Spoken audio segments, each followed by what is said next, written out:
What's up guys, it's Tommy here and welcome to a brand new Liverpool transfer news video. And the breaking news is that Liverpool have sent scouts to watch the very talented Dutch defender Jorrel Hato, who is worth around £40 million, and Jurgen Klopp already wanted to bring him to Liverpool in 2023. There was some links linking Liverpool to Hato as early as 2023, but right now he is still an absolutely amazing talent, and he is a regular playing for an Ajax team who is racing clear in the Dutch league to win their first league title in like 3 or 4 years, and also they are doing well in the Europa League as well. And Liverpool were represented at Ajax last weekend as they watched long-term target Jorrel Hato in action, and Liverpool were scouting several Ajax talents. So let me know, do you want Liverpool to sign Jorrel Hato? He is a very versatile player who is mainly playing as a left back, but he could come in and play as a centre back as well,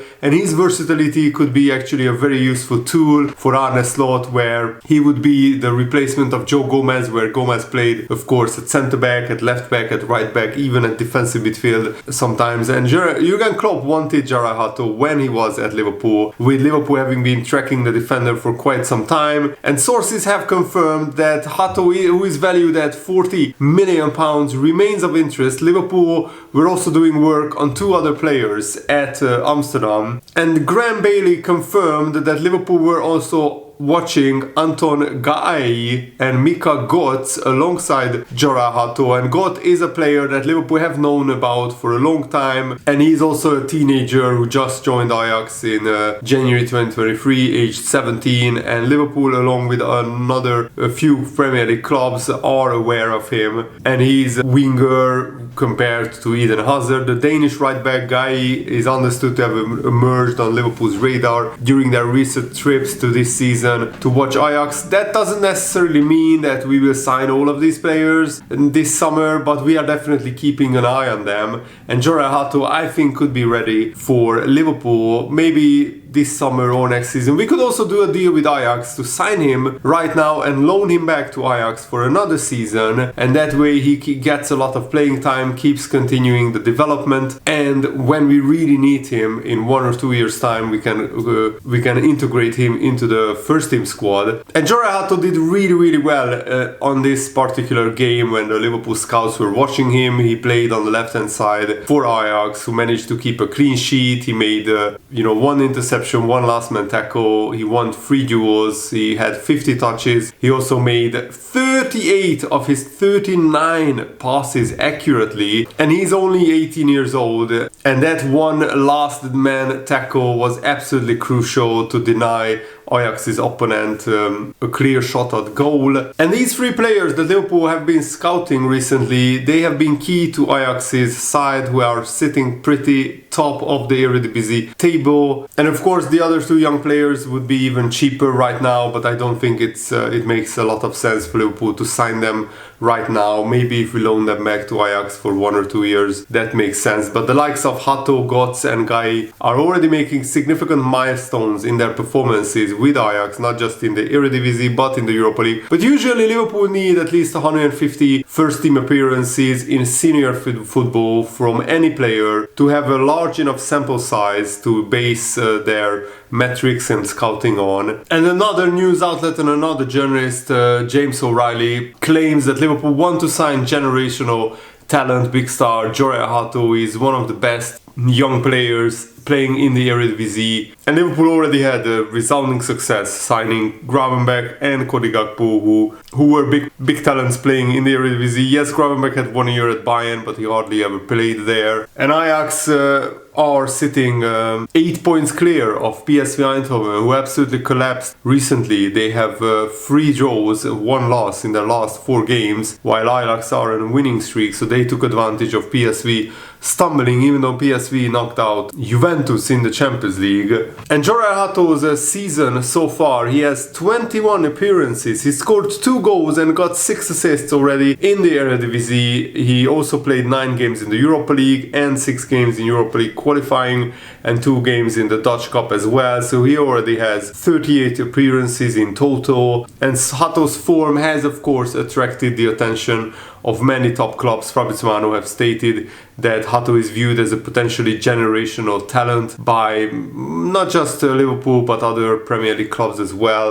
And even though Hato is naturally a centre-back, he has been playing as a left back for Ajax. Liverpool have enjoyed, of course, a sensational season under Arne Slot, and we will preview the PSG Liverpool game in a second in this video as well. And Hato would represent a very smart signing for Liverpool, not only for his age and his evident talent, but Hato's ability to play as a left back would offer more cover to Andy Robertson, who is now in his early 30s. I don't want Liverpool to sign Hato to be our only left back signing. I want Liverpool to sign Kerkez and Hato should be mainly a centre-back signing for Liverpool. And of course, Liverpool already have a few Dutch players in their team, and Hato is a role model and idol is Virgil van Dijk. So Hato wouldn't need a lot to be convinced by Liverpool, because Hato was even invited to watch a Liverpool game by Ryan Gravenberch as well. And here is Hato's scouting report, but it's not updated because Hato already played like 2,500 minutes this season, and this scout report is just on 778 minutes played, so I'm not sure why they haven't updated it yet. But still, his pass completion rate and non-penalty expected goals for centre-back, left-back is very, very good. Tackles, aerial duels won, interceptions, blocks are all very high percentages, especially the tackles and aerial duels won is very, very good. And now let's look at the big Paris Saint-Germain Liverpool game. Liverpool got quite unlucky for getting Paris Saint-Germain in the draw after winning the whole Champions League phase. But if you want to win the competition, if you want to win the Champions League, sometimes you have to beat some of the best teams, and PSG are definitely one of the best teams in Europe this season. They are still unbeaten in the French league, scoring a bucket load of goals, and they have a very, very dangerous attack with very fast players like Barcola, Kvaratskhelia, Ousmane Dembele on the wing. So Trent Alexander and Andy Robertson will need to be on it. And Paul Merson in his column on Sky Sports said, I don't see Liverpool winning at Paris Saint-Germain. They have to come back with at least a draw to Anfield. This is a game where either one of these two teams could finish the die in 45 minutes if the other team has a day off defensively. That's why this is a good cup tie. Both sides can absolutely rip you apart with their attacks. We saw that with Paris Saint-Germain in the Man City game, with 4 goals in the second half, and we have seen Liverpool destroy teams.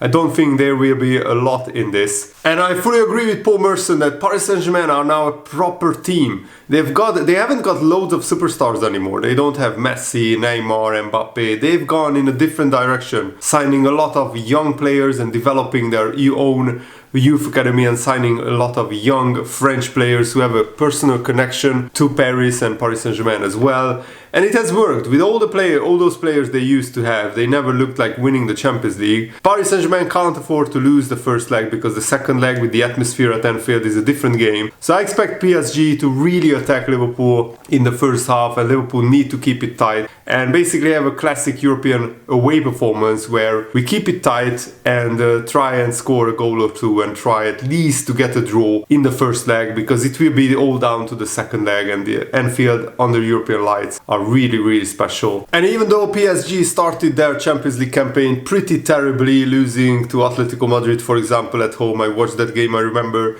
Paris Saint-Germain missed loads of chances, but they really clicked in the gear. In the second half of the Champions League phase games, they blitzed Man City 4-2. After being 2-0 down, they scored 4 second half goals, and that shows their firepower. And on their day, if Liverpool are not on it defensively, PSG can actually score a lot of goals at home. So Liverpool need to be very careful and on it from the first minute. And PSG are on an imperious run of 10 successive wins coming into this game, and also they scored 10 goals in the previous 2 Champions League games against Brest. But Liverpool finally got a full week's rest before this game, so hopefully the players will be very fresh, ready to go. And let PSG fear Liverpool, because Liverpool also have an absolutely incredible attack. We scored more than 115 goals now this season, so that is very, very exciting, and I expect a lot of goals. I expect both teams to score at least 1 or 2 goals, and it's going to be an entertaining game, I think.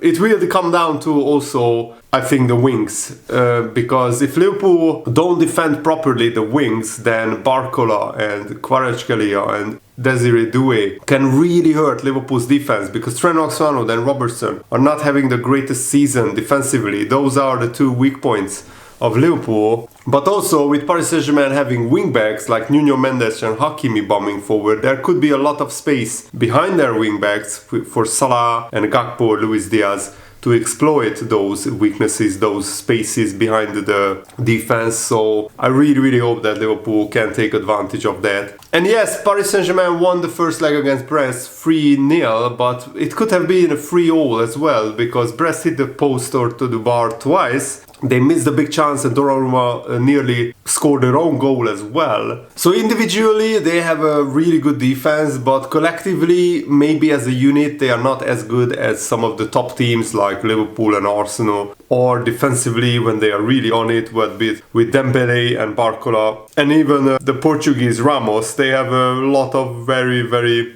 dangerous players, attacking players. And also Paris Saint-Germain swapped Randa Colomwani for Kvaratskhelia in the January transfer window, which is a genius move because Colomwani hardly ever played. He's now flourishing in Juventus, and Kvaratskhelia is really, really big talent and a huge upgrade. Of course, Nuno Mendes is great going forward, but defensively he's not the best. And Hakimi likes to play sometimes as a wingback, as a winger, so there will be a lot of space behind those players. What Liverpool could do is actually play a similar tactic to what we played against Man City, where Mo Salah and Luis Diaz could be the front two, and then we could have 4 midfielders with Curtis Jones, McAllister, Szoboszlai and Gravenberch forming a 4-man midfield. And Jones gives Liverpool that extra work rate and press resistance, and if Jones starts, that could allow McAllister and Gravenberch to sit deeper, and the 2 of them can do the dirty work together, while Szoboszlai and Curtis Jones can press the opposition backline as well.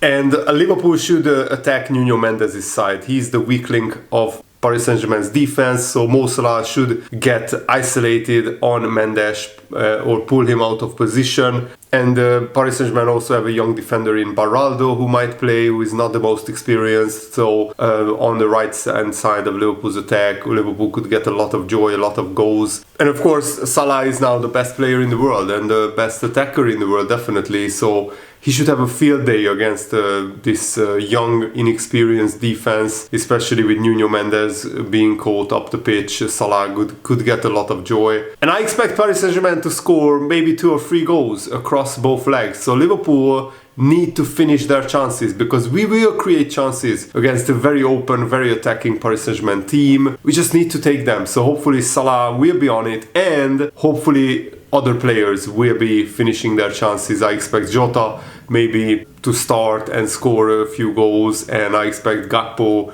as well as Luis Diaz to score in this game, because we need them to step up and take the goal scoring burden off Mo Salah a little bit. That's it for today's video. I'm still sick, but I'm soldiering on making these videos for you guys, so I really hope you guys appreciate that. Thanks for watching, have a nice day, see you later, goodbye.